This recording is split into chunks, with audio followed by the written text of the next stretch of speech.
guys, good afternoon. Yeah, this morning it's Thursday.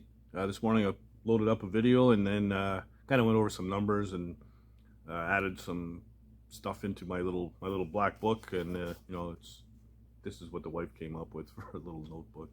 Anyway, what I spent on some parts recently and hours and stuff like that. Anyway, that's all in there. Yeah, it's an expensive game, building cars. It's gone stupid in the last couple of years, man. Really, really stupid.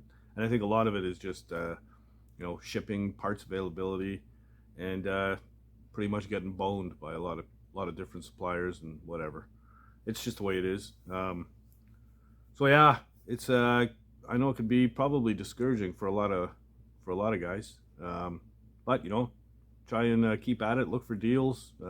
That's what I do. Good used stuff. There's nothing wrong with using that. You don't have to buy everything brand new. So anyhow, it's raining and it's cold and it's windy and it's just all around really shitty. And tonight we're supposed to get 1 or 2 inches of snow. I hope they're wrong, because I'm not ready for that shit yet. I still got stuff to move around out in the yard. Whatever snow we get though is not going to last, because it's supposed to go up again next week. But anyway, I'm not looking forward to that. So I got an hour and a half left of metal work on that transmission tunnel I did last week to finish it off. I'm not going to bother showing that. I'll show you the end result when it's all in.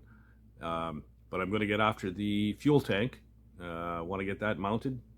It's going behind the diff under the truck box. So the filler neck's going to come up through the back of the bed floor. And yeah, I got a slick little gas cap deal going for that. But just to get the tank mounted, got to weld in some structure to have something to bolt it to. So we're going to get into that, and maybe even get around to mounting the rear shocks in their final spot. And yeah, so let's just get to her, man. Okay, so this is done. I just got to burn it into the floor.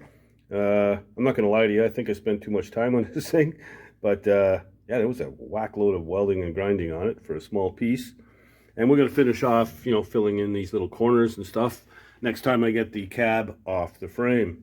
I got a few holes to fill. I'm going to do that from the outside, because, I mean, let's face it, once I get the sound deadener and the carpet in here, you're never going to see this side of it. So yeah, we'll finish it off nice and pretty from the outside. Like I say, once the cab is off the frame. So my next order of business, which is probably tomorrow morning, I got to clean all this crap up, make some room. Look at all the grinding dust just from that one piece. Anyway, we'll clean up all this stuff. I want to bring the truck forward. I have much better lighting in the front of the garage than I do at the back. And we're going to get on putting the fuel tank in this thing. So, yeah. Good cleanup, and then fuel tank tomorrow morning. Okay, early Saturday morning. Look at that. Snow. Geez, we're in the first 2 weeks of October, and there's already a smattering of snow. This won't last, and it's no big deal, but still, it's a sign, man. It's a sign. So, it's a bit dark. It's early. Don't mind me. It's, like I said, it is dark.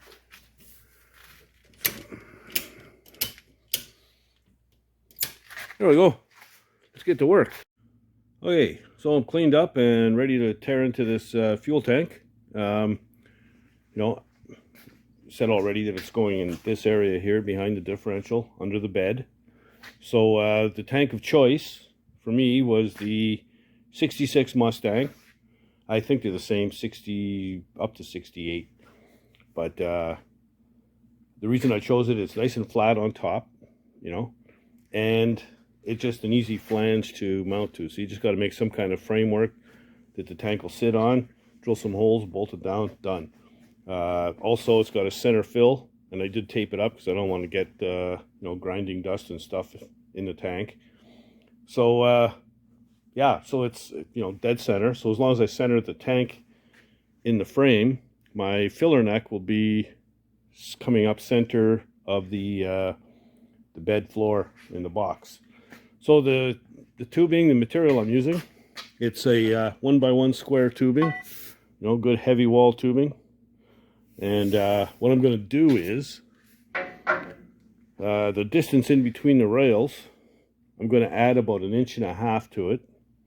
So I'm going to cut my 1x1 a little bit longer, and I'm going to notch out a square hole in my boxing plate on each side, slide it in one way and then all the way, and then slide it in a little bit on this side, and that way the tubing is going to actually be sitting on the bottom rail of the frame. So there's no way it can ever come out. And then once it's welded in, we're solid. So I'll put the two pieces across, at their proper distance, put the tank in place, and then I'll tack in a couple of crossers going this way, and we'll have basically a box that the tank can just drop in and sit on. So yeah, I guess I'll set up time lapse after I have breakfast, because I'm starving, and get the tubing all prepped up and cut and cleaned up and everything, and my holes cut in the frame, and yeah, we'll come back when it's ready to put it all together.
Okay, so cut and cleaned up those two pieces, and I've also marked out and cut out those holes I was telling you about, one on each side, right?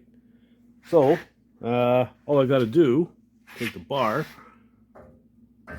slide it in all the way into the hole, and then over here, just bring it back just a little bit, split the difference, and there. So it's in. So I just got to tack it in place. I'll measure off. It's 24.5 inches outside to outside on the tank. So, from here to there. So I'm going to do two more holes, one on each side, and do the same thing with this one. Tack it in place, drop the tank in, and put a couple of crossers in once I center the tank. And yeah, weld her up, and we'll call her done. So pretty slick. Okay, so as it turns out, this hole or location for the tubing is actually starting on the upslope of the bottom rail. So I don't want my tank down at an angle, like this.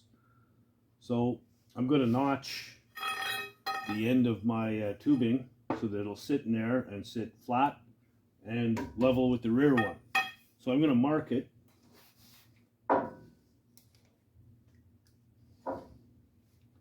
Split the difference here.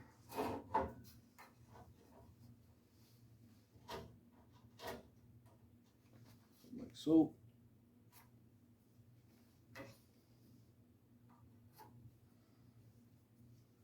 Then I can flip it over and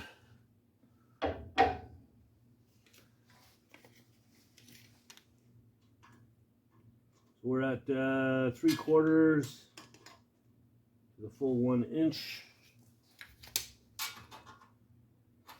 It's the same on both sides. So I'm going to go ahead and notch that. And when I'm ready to put it in place, come back and show you how it turned out. Okay. Oh, sorry. So I'll show you at the end here. You'll see that the leading edge is shorter than the back edge. So, you know, to account for that slope. I also had to make this longer so that I could slide it in far enough to clear the back frame rail to get the other end in. So we'll slide her in place.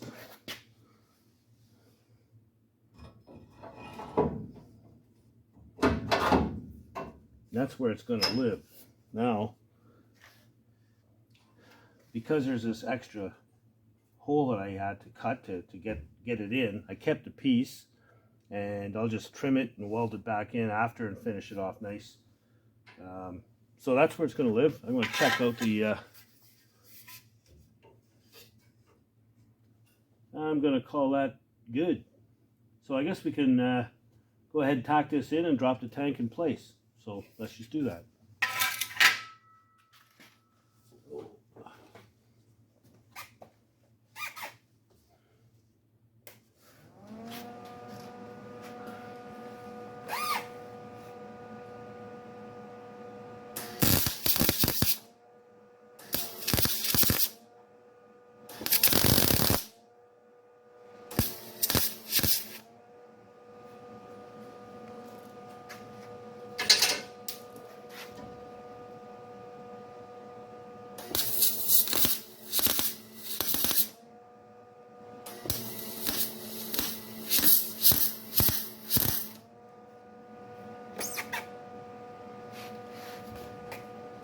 Okay.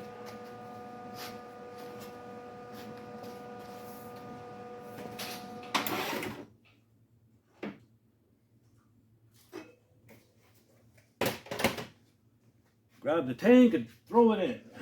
Well, we won't throw it in, we'll drop it in.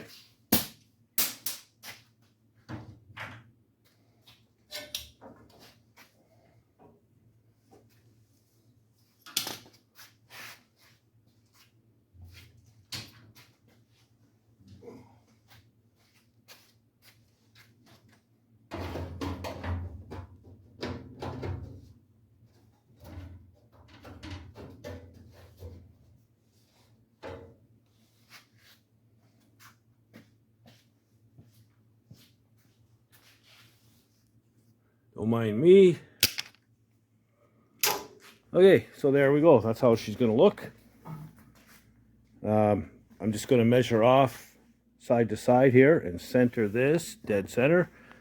And then we're going to put in a couple of pieces of that tubing in between, tack them in place, mark all these holes to drill them out to mount the tank, bolt them down, and yeah, one gas tank installed.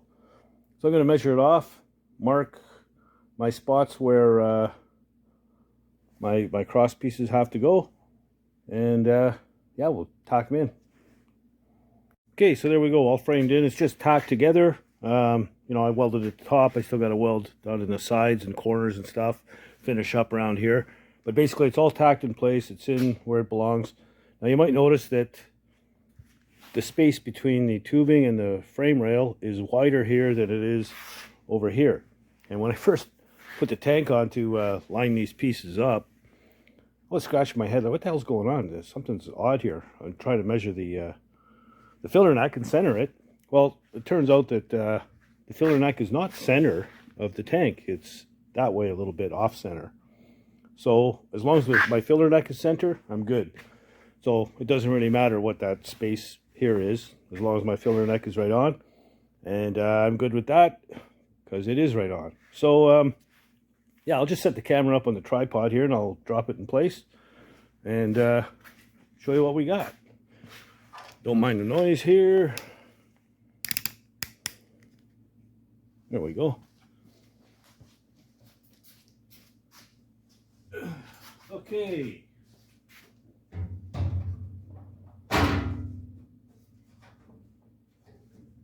Perfect. So I just got to trace these holes and with a marker, and then drill them all through, and we'll call it done. So yeah, just a little bit of welding left, and one fuel tank install complete. So I'm quite pleased with that. Yeah, nice clean looking deal. Right on. I'm happy. Happy. Okay, so there you go. Fuel tank is in. Cross that off the list. You know, a little bit of welding, cleaning up to do, and drill some holes and stuff. But it's a job that's pretty much out of the way. And now I can kind of slowly work my way forward down the frame, finishing up all the little loose ends. I've got shocks to do still. I've got to put the proper bolts in my leaf springs. I just put temporary ones in. I didn't have any at the time, so I'll swap them out. I got a few other little things to do with the rear end. Nothing crazy, but little things. And all these little things add up. So I'd like to clean all those things up and, like I say, move on down towards the front. On the front end, I've got, you know, some cotter pins to put in and grease fittings and just little shit like that. There's all kinds of it to do. And then I think I'm going to pull the rack out for the steering, power steering, rack and pinion. See how that's going to work out. I've got one upstairs in my secret stash. So I'll pull that out and see if that's going to work for me or not, or if I have to go get another one. I don't know. Yeah, once all that's done, it's you know, button up all the pieces on the engine and you know, work on getting that fired up, and then we're going to turn our attention back to body work and get going on that. I still got a fair amount of metal work to do on the box and the rear fenders, but these are all things down the road. You know, I'm just going to lay off the metal work just for a little bit, just because I'm metal worked out, let's put it that way. I just want to take a bit of a break from it. I don't know if I mentioned it or not, but up here in Canada, this weekend is Thanksgiving weekend. Monday's Thanksgiving. So, you know, Turkey Day coming up, right on. I like it. So to my fellow Canadians, happy Thanksgiving. I know my American friends have it in November. So, you know, I'll wish you a happy Thanksgiving then. What else? New subscribers, good bunch last week. Thank you very much. Much appreciated. If you haven't already, please do subscribe. And, you know, don't be afraid to leave comments down below. I really enjoy the comments, and I do respond to all of them. As long as I can, anyway. You know, if I start getting, you know, 2,000 comments, well, I'll have to pick and choose, I guess. But anyway, yeah, so leave comments and all that good stuff. And if you're not doing anything else, get out in the garage and build something, man. Later, guys.